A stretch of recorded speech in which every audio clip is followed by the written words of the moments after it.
What's good? This is Jam the Hype, man. We're here with two-time Grammy Award-winning producer StreetRunner. What's up, y'all? What's up, man? We just finished the listening session with FERN for 68 in Douglas. And man, a lot of history was broken down. DJ Laz was talking about how he's known FERN since '97. Right. Man, talk to me about how you connected with FERN for this to happen. Well, I've known FERN since, I want to say, '99. I've known him for a minute. You know, we always made music, we were grinding. I was making beats, he would come through. I was a DJ making beats, whatever. He was coming through. We were recording on ADATs, because you know that's before Pro Tools when we were getting busy back then. So, you know, over the time, you know, I branched out and did my thing with the beats. Started getting on you know, albums with Fat Joe and Terror Squad. I got my first placement, and then that grind just like sucked me in. That's all I wanted, like, was to just get placements and you know, do that. And I know throughout that, FERN was doing his thing and he was rapping, and then eventually he hit a little speed bump and got locked up. But then as soon as he got out, you know, he kind of touched base with me and let me know, like, he's gonna still do this and he's gonna go hard. And I was like, yo, when you're ready, let's do it.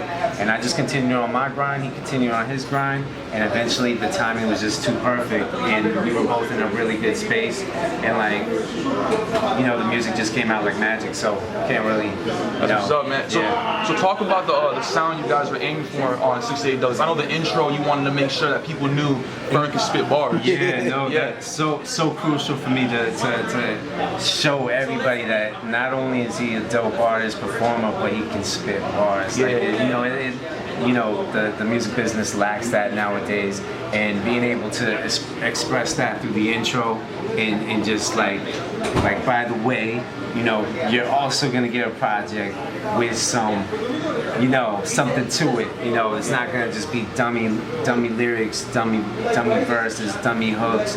So, you know, I feel like we accomplished that with that, and I wanted to kind of go through the roller coaster of sound that's relevant today, but then also relevant in the past and maybe even the future. You know what I'm saying? Like, just kind of reach for it, but then maintain a classic sound and a classic element within the music that you could pick this project up 5-10 years from now and look back on it like, all right, these guys would still, you know, they were on point, you know? And that's what I wanted to accomplish. That was my main goals. So you produced for, man, a lot of heavy hitters, man. Eminem, Lil Wayne, Rick Ross, 2 Chainz. Yeah. How does this compare? Because you talked about, like, there's maybe a little bit of a different message. How does this feel to you? Oh yeah, no, compared to a different project? Well, I mean, it depends. I've done some great records that have some positive messages with some of those artists too. I did a record with Ace Hood called My Bible on his last album, and we've done this, but with FERN, what I like the most is like we had a control of our own destiny, like what we wanted to do musically from start to finish. And his message, like, he knew how he wanted to portray his or put out his message to where like everybody can be like, oh wow, yo, this is actually very cool the way he, you know, like the way the guy in the listening session said, like, it wasn't no pressure.